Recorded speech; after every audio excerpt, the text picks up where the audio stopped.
Well, welcome to the next episode of the Pivotal Health Plan. There are still few people downstairs that I'm sure will make their way up. Want to welcome everyone that may be watching on our live streaming service. And, we know that those of you that have done it before are going to go to the next level. Those of you that have just started it, it's a great plan, it works, and it's not a weight loss plan, it's a lifestyle. So, and I want to welcome Dr. Sharif. He's made it all possible, and of course he will tell you a bit about himself in a minute or so. I just want to do an introduction and also talk about focus, because the three key elements of the Pivotal Health Plan is focus, food, and fitness. The thing is, if they all work together, and God's word is very clear that without a vision, the people perish.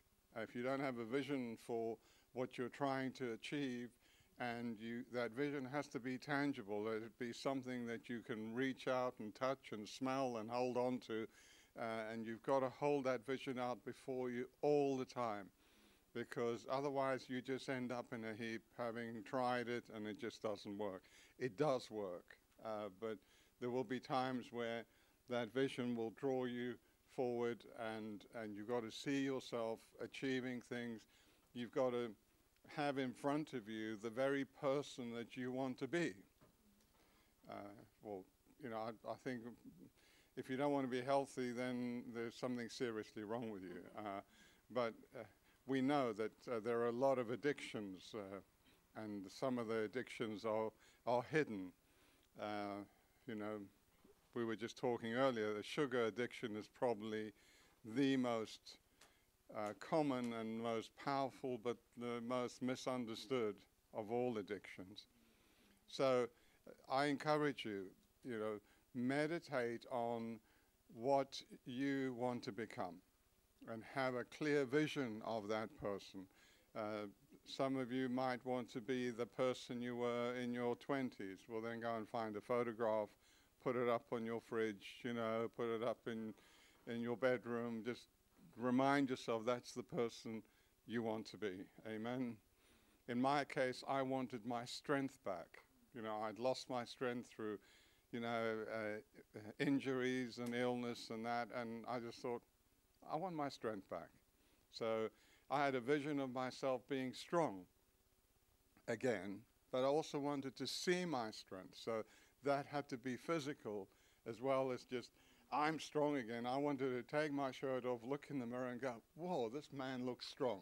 It's true, it's important. So that drives you. And whenever you're feeling, because you go through different levels of detoxification, and I remember saying to Dr. Sharif once, I don't feel that great. and he said, no, that's the next level of the detox. And I didn't realize that I had maybe 2 decades of toxins stored in my body, and they were now beginning to work their way through. And it's a difficult one. But there I had my vision. And my vision was, I wanted to be strong again. So I'm going to break through this barrier. I'm going to keep going. And that keeps you focused, and you do achieve your aim and your goal. So write it down. Bible again says that make it clear on tablets. So to write something on a tablet can't be an essay. It's got to be something really plain and simple. I want to be strong. I want to be healthy. I want to be able to dance again. There's some people that probably have not had the energy or the strength to dance. Maybe their vision should just be, I want to dance again. I don't know, I'm not making it up for you, but you find it. And I guarantee you, you will stay the course, and it is life transforming. So without further ado, I want to invite Dr. Sharif up. He's an awesome man, and really we want to thank you, Dr. Sharif, for what you've done, and thank you for helping us and teaching us and equipping us. thank you very much, Pastor Chris, for the kind introduction, and thank you, everyone here, for taking the time and effort to come around, and thanks to our friends outside the church who are with us tonight. Thank you for them for joining us tonight. I'm Sharif Ibrahim. Most of you, you know me very well, but I think I should really introduce myself for our friends outside the church. And I'm a consultant physician, and I qualified as a doctor in 1980, about 37 years ago. And I came to this country about a quarter century ago, took my postgraduate training in Southeast London at Guy's, St. Thomas's, and King's College Hospitals, and qualified as a consultant and worked in a number of hospitals up to now. The thing that happens over the last couple of years, I changed my mind actually from working for the NHS, and I thought it would be much better use of my time to do something different. And this is to help people get better, improve their health. And I know, I mean, there is a big problem where people live long in this country and all over the world, but unfortunately with a lower quality of life at their later life. So my mission is to help people improve their health and vitality and stay well and healthy up to the end of the game. That's one thing. The other thing which I just, Pastor Chris has spoken about, the first round of the Pivotal Health Plan, I was really very surprised with the unbelievable results that happened. And to be honest with you, actually, when I went to America, one of the conferences, I met my colleagues there, and I just said, this is what has happened in Walton-on-Thames in the UK. And they said, this is unbelievable. It has never, any group has ever achieved something like that. And I think I'm really very pleased with what you have achieved. And thank you very much indeed for doing that.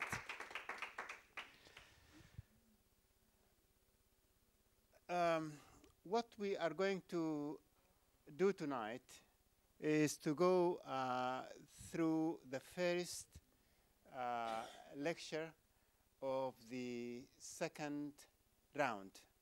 And we have got another five lectures to follow to complete the series.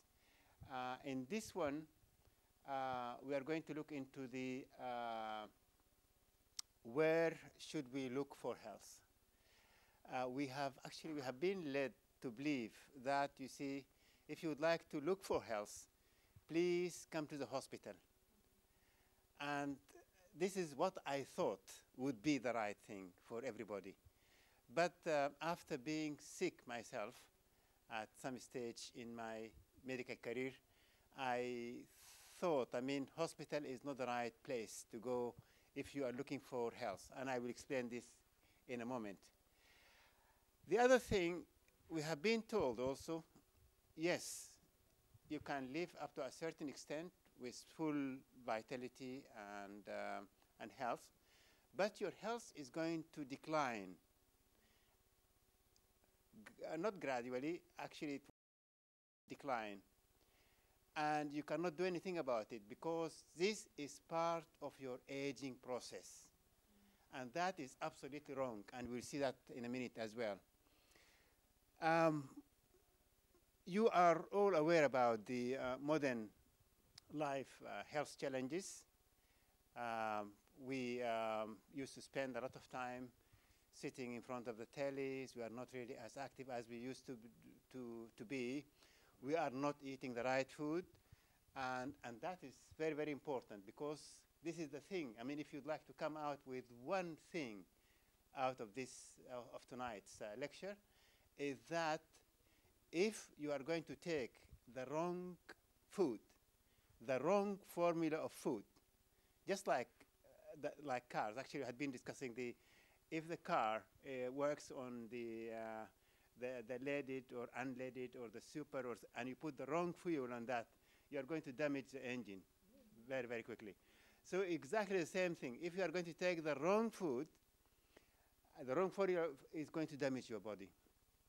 That's a very, very important point. I would like to come out with this point. And you have to supplement. The food is the main issue, the main thing in health. But you have to supplement that with the other pillars of health. And the very important thing is your physical activity, your sleep, your relaxation, and your relation. The relation is very important. I think you're doing this point, you see this area very, very well, since you are part of the church. This is a very good community. People are living together as brothers, sisters. You see, they're very, very close. And the last thing, many people, they think I'm going for a health program. And they think, you see, by the time when they finish, it is done and dusted, and they wash their hands and they go away and it's finished. No, this is not going to finish. You see, it's going to be a lifelong process. It's a lifelong process involving all the lifestyles. Before I came here, I started to think about what is the problem? Because I'm just trying to find a problem which is going to appeal to you. And the very important thing, as you can see here, we live long, but unfortunately with a lower quality of life, particularly during the later part of our life. And this is because of obesity, accelerated aging, and associated chronic diseases. And this actually, it creates a big gap between the health span and the lifespan. I think probably you have seen on the telly, there is a program, how can you keep young? How can you keep young? It's a program, on a telly program. And through this, they estimate, actually there's no estimation, they take the right age, birth age, and then they put the individuals through a series of tests, and at the end of the test, they estimate their, what they call it, the body age. And it was shocking. Young people, you see, they're in their 40s, in their 50s, their body age is 70 and 70-something. It is really shocking because what you see from outside, you might see a healthy person, but from inside, it might be very unwell, very sick inside, but it's not showing up yet because most of these chronic diseases, it does not show immediately. It takes ages and it takes decades to show because, for example, high blood pressure, diabetes, it takes about 20 years to show up. It goes very, very gradually until it shows up. Dementia, for example, it takes about 40 years to show up. So this is going to be very, very clear here in this graph. This is actually, I should really say thank you to my colleague Richard Swift there. He is the chap who invented this graph. And this graph is taken purely from the national statistics in 2010. And this graph actually represents what happens to a male in the UK. They are born, they go up to a peak vitality at the age of 18, and they stay on the peak until probably 37, and then there is a sharp decline, and they die at 78.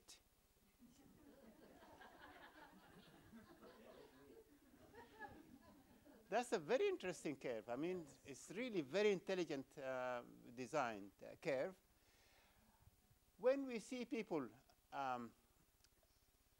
the statistics in 1900 shows that the average age in this country was 50. So if we are going to take 50 here, this is the age of 50, and the vitality should be around 75. So they are still full of beans at 50. So they are full of beans, definitely. So that means lifespan equals the health span.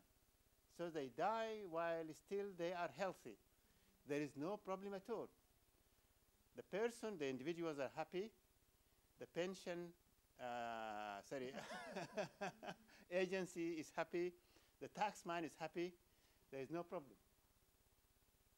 Look at the problem here.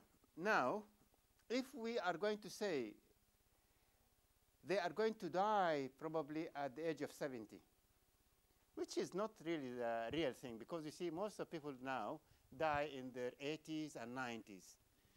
Say 70, and you look at their vitality, there's not much left here. Not much left, you see? So by this, even 70, they probably need a bit of care. Some of them, they need to go into a proper nursing home to be looked after. Particularly when they go beyond the 70, 75, 80, they definitely need a nursing home. And that is very costly. And that's what is draining the government's budgets. And we'll see in a minute what happens. So if we are going to extend, actually, I'm just taking a small little section starting from the age of 50 onwards and magnifying this part, you see, just to see what is going to happen. So if somebody is going to live longer than 78, everybody should the average was supposed to die at 78. But if they are going to live longer than 78 without any positive gain in vitality, that means it is just like simple extension. And see what will happen. You see, with simple extension, at the age of 70 or at the age of 75, their vitality is too low. So you need to do something here. You need to pump up their vitality a little bit, you see, if you are going to allow them to live longer. And that's what is not happening here. So that's what we are trying to do here. We are trying to put the vitality up, you see, while we are living longer, so we still can enjoy a bit of life before we go. And obviously, what is the cause of living long, behind living long? And I think this is simple. Living standard, improvement in living standard, public health measures, and we have got the hospitals. And the hospitals are very good acute service. If you're going there, you see, as an acute patient, they won't let you go. There is enough interventions to keep people alive. So that is something also which we should really put into consideration. Then I started to think, what is the solution? We have got a problem here. We live long, but with a low quality of life. What is the solution? If you go to the mainstream model, they'll say, if you are obese, eat less and exercise more. But it didn't work. I mean, I have seen so many people, they did that. And actually, I looked into the research of the conventional weight loss programs, and actually they are 95% failure. Only 5% was success. And they say, okay, you can eat anything you like, as long as you realize that you shouldn't eat much. So they're thinking of eating, say, for example, avocados, just like eating cake or donuts. They're not equal. The benefit of avocados is far better than the other one. And then, if you are going to get ill, there is pill for every ill. So this is the conventional model. But we have got another model here, and I call it the functional model. And they are telling you, if you want to be really healthy, then you have to go back to the real food. And that is the biggest message I would like you to take. Go back to the real food. The food which is considered by your grandmom as food, by your great-grandmom as real food. If you're going to give your great-grandmom bagels, for example, or donuts, for example, she might not really realize that is food at all, or crisp or whatever, you see?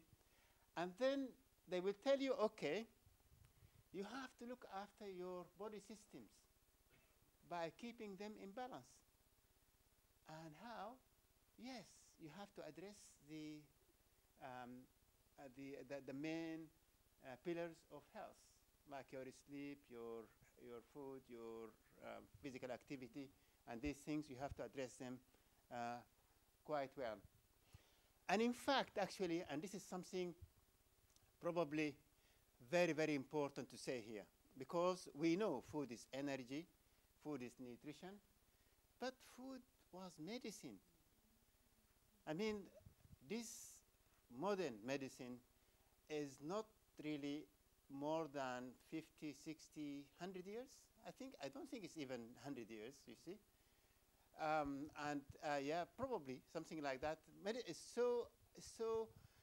But we had been on this globe for millions of years, for so many years, for so many centuries at least, you see.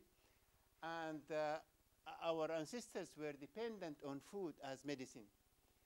But food is information, and this is only came up after 2007, when there is quite a lot of research going to look into the effect of various types of food on your genetics, for example.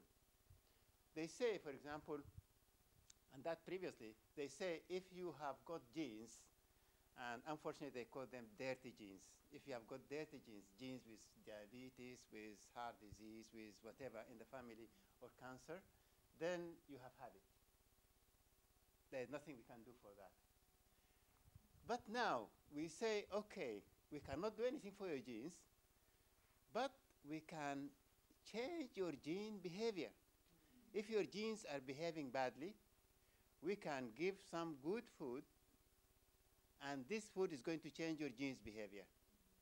So now we know food is also information that is going to influence your genes.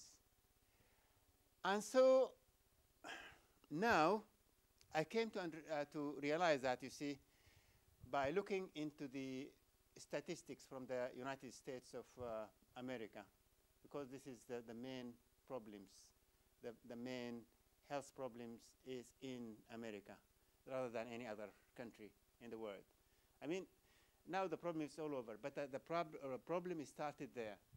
And so many of the researchers, they started looking into what has happened in America in terms of food and these things to give people obesity and chronic disease.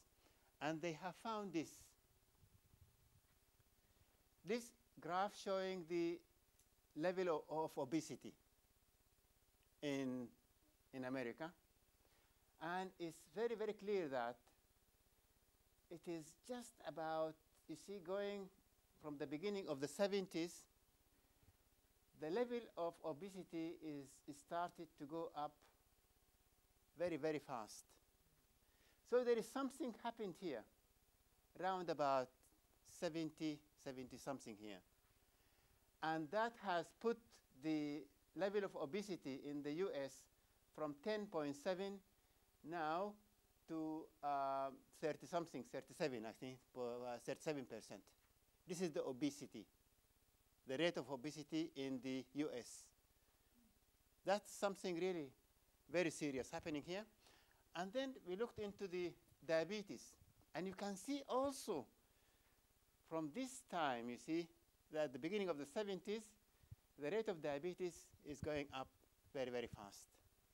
So what happens at that time? Round about 70, 71. And then we have found this story. It's a very interesting story. It's a political issue that has happened here. 71 exactly, President Nixon was going for a re-election, and he has got so many challenges. One of the challenges is Vietnam War. He can't do anything about it.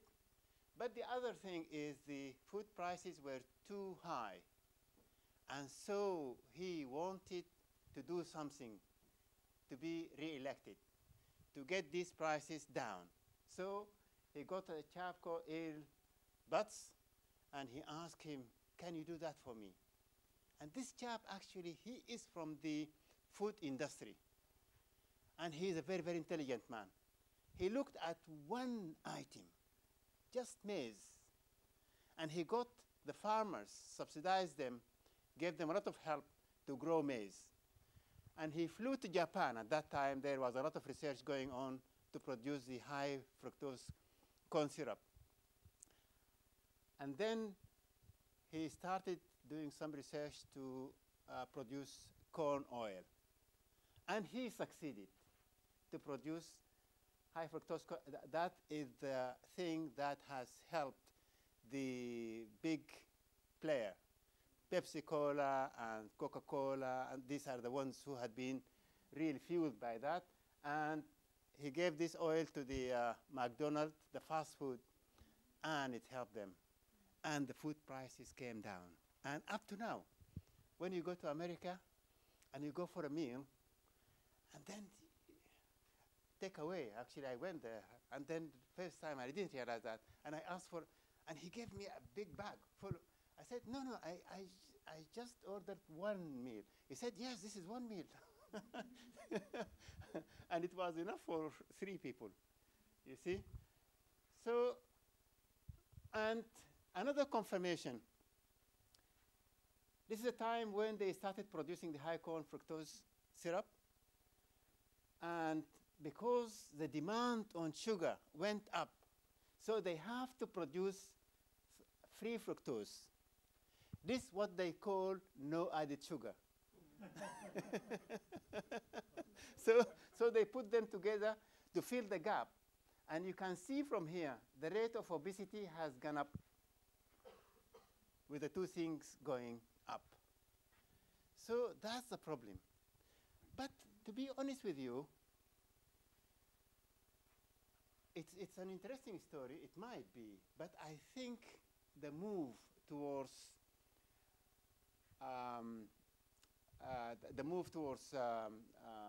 of making processed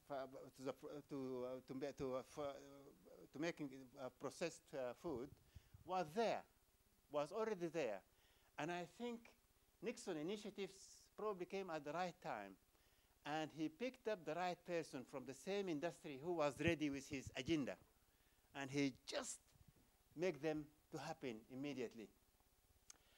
But there is quite a lot of things here because, you know, the processed food, the main issue behind the processed food, it prolonged the shelf life.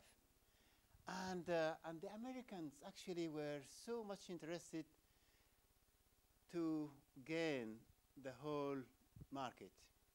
And I think this is probably what they were able to achieve. And this is the outcome. The US at the top of the league, 35% obesity, 70% of the population were obese and overweight. And we are not far behind. We are 24% obesity, 60% obesity and overweight, and our friends in Sri Lanka and Australia were in between. But look at a country like Japan. Absolutely wonderful. 4% only of the population were obese. Our neighbors here, France, only 14%. We are 10 points above our neighbor France. I don't know what we are doing. So this is just me to confirm. But you can see the interesting thing about this, only 38% of the population were normal weight. This is just for our colleagues in Glasgow, in Scotland. Scotland is behind the rest of the country, 65% overweight and obese. The average for the country is 60, but the Glasgow is not that bad. It's only 62, better than the rest of Scotland. Okay, so what is the impact of obesity? Why are we worried too much about obesity? Because actually it reduced the life expectancy. And it was really very strange. When people are BMI 40 or more, they lose 10 years of their life. That's too much. Too much. Too much. And the accelerated aging and chronic diseases. And you can see the number of chronic diseases which comes with obesity. Diabetes, cancer, dementia, high blood pressure, and heart disease. All of them, they are serious diseases. In the UK, there are 15 million obese. 4 million were diabetic, costing the NHS 20 billions. This is just on the acute service. I mean, we are talking about just meeting the complications of diabetes, like the heart attack or strokes, limb amputation, kidney failure. These are the acute issues. And now we have got a big army of patients, 7 million that are pre-diabetic. And pre-diabetes before, pre-diabetes, what does that pre-diabetes mean? Actually, the diabetes was diagnosed with a fasting blood sugar of 7 or more. But if you are 6 to 7, you are not diabetic yet. 6 to 6.9, you are not diabetic yet. And they call it pre-diabetes. But now, there's quite a lot of research saying that these pre-diabetic patients, they have got very, very serious, they have got the same serious complications of diabetes. And they have to be included. So if they are going to put these ones on the register, then I think you need probably about 50 billions to look after this. That's a lot of money. That's a lot of money. And the very interesting issue here, last year in February, the Parliament were debating that. I mean, there were 300 children in the register diagnosed with diabetes. I'm not talking about the childhood diabetes, type 1 diabetes. They are talking about the adult onset diabetes. The adult onset diabetes, which is as common in children as adults. And the interesting thing you see nowadays, risk of heart disease is mainly due to obesity and type 2 diabetes. And in the past, it was smoking and hypertension.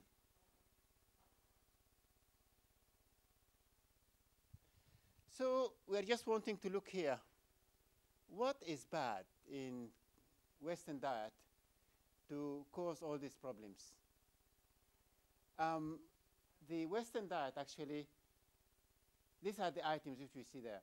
Sugar and refined carbohydrates, trans fat, fast food with toxic fat, and commercial meat and poultry. And if you can see the research here, if somebody is going to take 1 soda per day, this increases their risk of diabetes by 29. Just 1 soda, which is, I'm talking about the 8 ounce cans. And actually, sugar and soda are responsible for 35% of the diabetic load worldwide.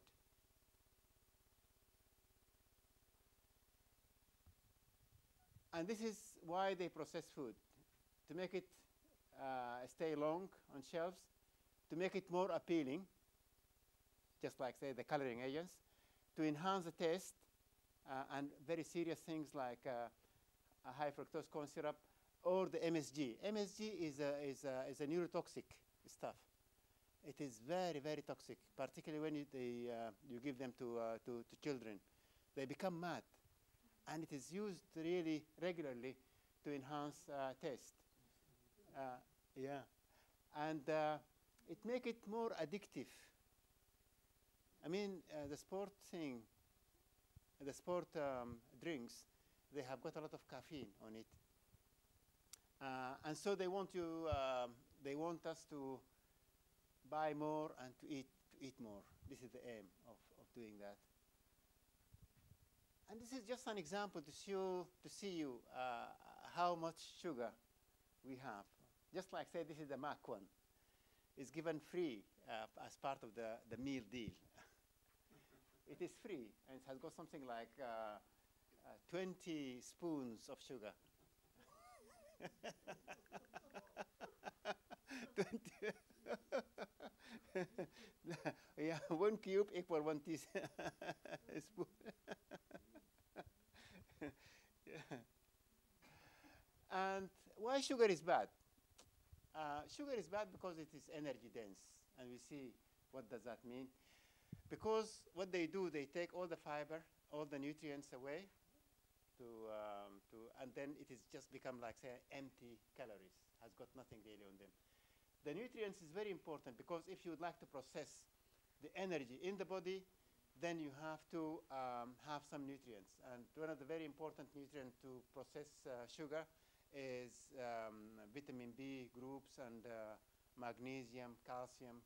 These are the things which is necessary to do that. But when they remove this stuff, then the sugar has to borrow some nutrients from the body. It has to rub nutrients from the body to be processed. And so the other issue is the high glycemic index, and that is very, very important. And this is not really only for sugar. It applies also for white rice and bread and wine and beer. They're all sugar. They're all sugar, because you see, these are the things which is going to be broken to sugar. And the body eventually will take them as sugar. And this is what has happened. You can see in the 70s, we used to have, this is our energy, or say calorie intake. It's around about 2,200.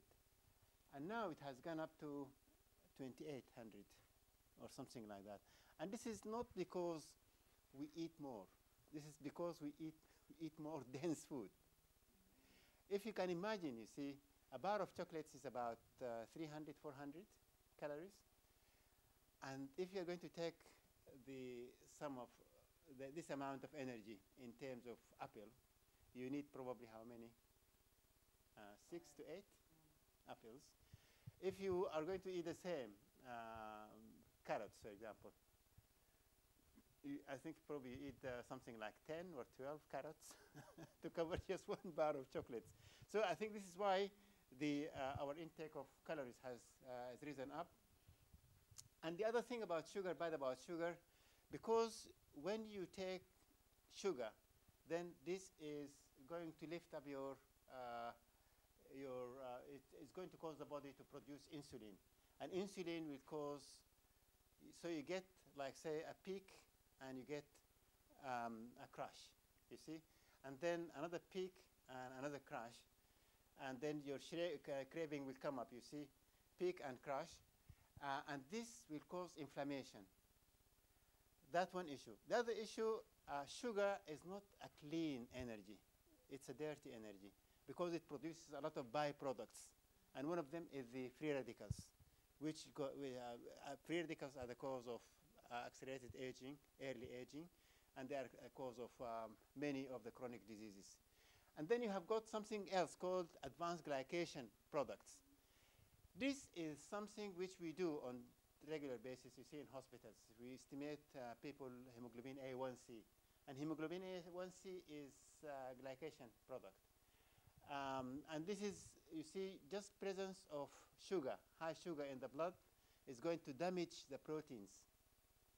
And by damaging the proteins, you see, hemoglobin is mainly proteins as well. So it damages the hemoglobin, and in terms of hemoglobin A1C, because it's a marker of the glycemic control, of the glucose control over the last 3 months, because the red blood cells live 3 months in the body. So it gives you an indication about how your blood sugar controlled over the last 3 months. And it's not something that can happen overnight. It is something which goes from being healthy to borderline insulin resistance, to metabolic syndrome, to insulin resistance uncompensated, to here, when the pancreas gets exhausted and is no longer producing any more insulin, then it causes diabetes. So it's a continuum, and metabolic syndrome is one in the middle, and it is diagnosed by 3 out of 5. Tummy, abdominal obesity, when there is too much fat in the tummy, when there is high glucose, high blood pressure, and then low what do you call it, the good cholesterol, which is HDL, and high triglyceride, which is a bad cholesterol. And this actually put people at risk of diabetes, and as we said, it has got the same complication of diabetes. Metabolic syndrome is not always in obese people. 9 out of 10 obese people have metabolic syndrome, but 4 out of 10 of thin people are also have got metabolic disease, and this is really a problem. And I think this is what happens actually in these people who go for body age estimation, and they were found to have what do you call it, high body age estimation compared to their actual birth age. And this is just to show you the effect of the high glycemic compared to the low glycemic. The high glycemic, you see, it takes you through a peak and a crash, you see. While if you take food which is low glycemic, a high glycemic, just like sugar, it will take you to a peak and a trough. But if you take something like, say, low glycemic, like, say, for example, what do you call it, any vegetables, carrots, for example. No, carrots is a little bit, but if you go for something like broccoli, for example, this is very low glycemic, or cucumber, for example, or celery, that's really very, very low. So it gives you energy, but it is just about. It doesn't really go up and down, and there is no craving. So your craving will just diminish completely when you start taking food which is low glycemic. The low glycemic is the natural food. The high glycemic is the man-manipulated food. This is also explanation for the glycemic index. But sometimes you see some food has got a high glycemic index, but eventually it gives you a low glycemic load. This is a little bit more complicated, but I think we are going to explain it a little bit in more details in the next lecture as well. The other thing about fructose.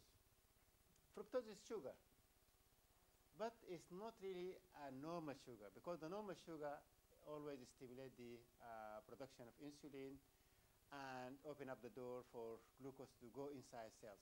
But fructose, it does not really go to all the cells, the body cells. It goes straight into the liver. And by going to the liver, it stimulates a process called lipogenesis. Lipogenesis means making of cholesterol, you see? So it stimulates the lipogenesis, and this lipogenesis causes what is known as fatty liver. There is accumulation of fat in the liver, and there is accumulation of fat around the body organs as well, pancreas and the rest of the abdominal viscera. And then this process is associated with high level of inflammation. It's not going to be restricted to the tummy. It goes everywhere, to the blood vessels, even in the mouth. I mean, sometimes you see people will just have their gum inflamed. Why? There is no infection there. It is part of the general body inflammation. This is all due to the sugar inflammation due to this fructose. And it causes insulin resistance because any level of inflammation will cause insulin resistance. And it causes high uric acid level. And I have seen so many patients with gout. And many people, they think gout is only due to proteins, taking proteins. But it is more due to taking fructose. The other thing, fructose is known to be addictive, and it causes what is known as we said, fatty liver and non-alcoholic liver disease. This is it's a liver disease, just like the alcoholic liver disease. It's exactly the same scenario. And fructose actually is due to, has caused a high level of diabetes in Hungary. And this is just to show you how fat is deposited around the viscera, including the liver, pancreas, and the rest of it. So the real cause of obesity is these two elements: high fructose, corn syrup, which now is available everywhere, not only on soft drinks or soda. It is available in bread, in everything, in ketchup, in everything, everywhere, you see, is there. And the fast food and the processed food, these are the real cause of obesity. And these are combined with sedentary life, stress, inadequate sleep, and food and environmental toxins. And this actually, when I when I did this slide, it reminds me with my own story.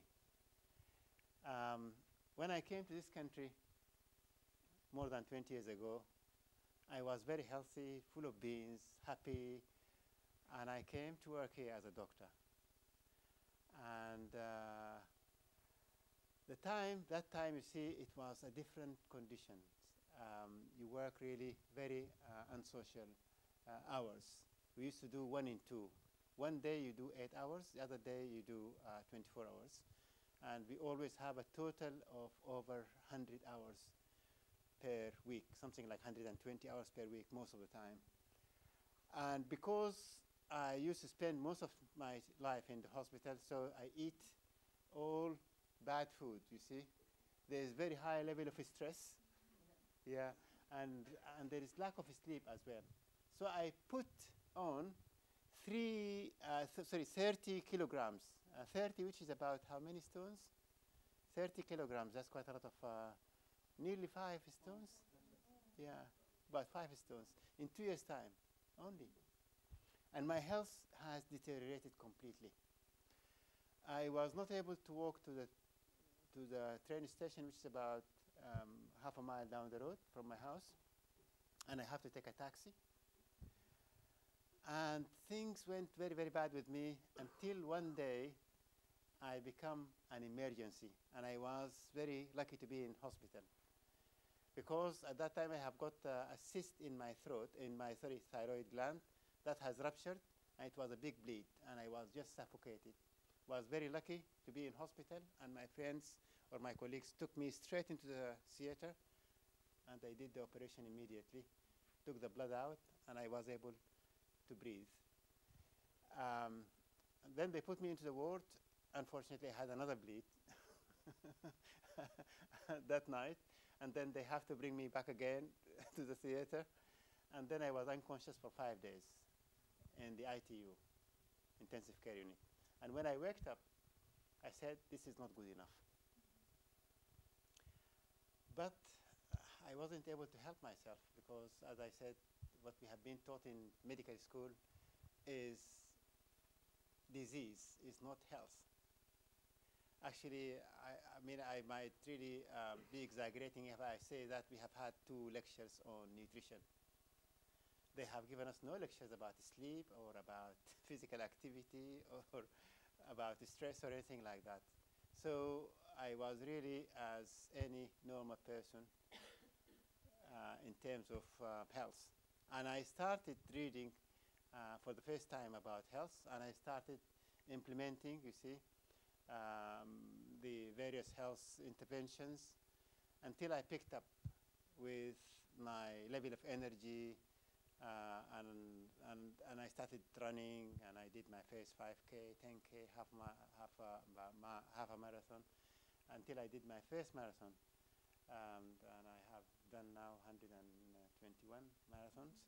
So that's a whole issue. So it just reminds me, the bad food damage your health. That's a very important thing, you see. And it is better to go back to Mother Nature. I've just brought this slide just to show you one thing, and it's that the bigger offenders, these are the bigger offenders, you see, they have done very, very well during the recession years, and they are doing very, very well up to now. While the losers, if there is any gain, then there should be some losers. And these are the losers, the governments. Look at here. In the US, the expenditure on health was 5% of the GDP in the 70s, or 6% or 7% in the 70s. Now, in 2010, it went up to 17.6. But it is expected by the end of this decade, 2020, it is expected to reach 30-something. So I think the governments, the Western governments, will not have any money. They will go bankrupt. They'll have no money for education, for roads, for all the other services, because they're going to spend most of the money on health and associated social care.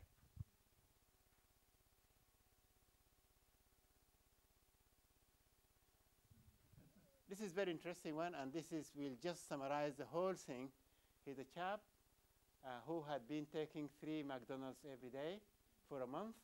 He gained 25 pounds, and he could not walk up the stairs. So it is physical and mental disability. He suffered depression, mood swings, sexual dysfunction, and he had a lot of fat in his liver.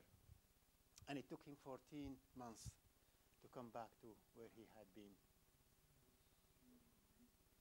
So wrong food is really a big, big problem.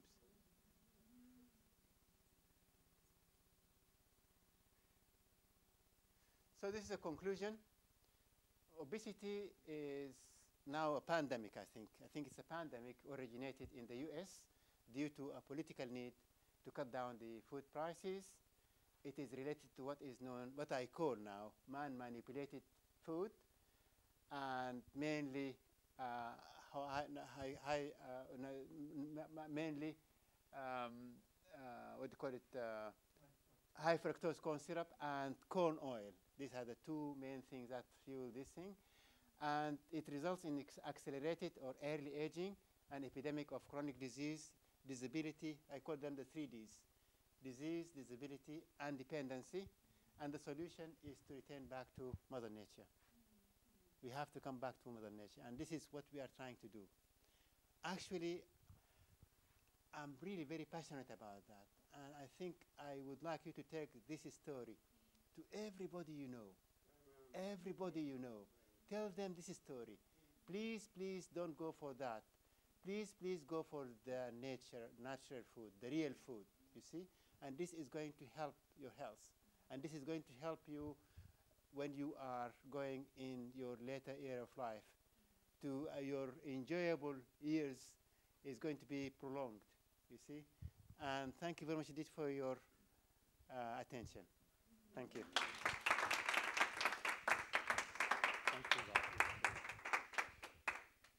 Thank you, Dr. Sharif. I want to encourage you all to spread the word, amen, because we've seen the results, and I'm sure you all have friends, and we're on Facebook now, so you can be my friend on Facebook. Not mine, Pivotal Health Plan. I don't have such a liberty. But we want to build a community, and the only way we can do it is to network, to put the word out there. This is being streamed live, but it will be, as all things are, on YouTube straight afterwards. So let's get the word out there. People, I know in other countries, the time difference doesn't make it very good for them to watch it live, even though we're streaming live. So they might watch it, you know, tomorrow. Or, but we want to get the word. You know, if you come from another country, I'm sure you have friends and family over there, and tell them, you know, get on there, listen to it, watch it. It's only an hour. It'll happen every week, and as we build a community through our, you know, our Facebook connections, then people will help each other.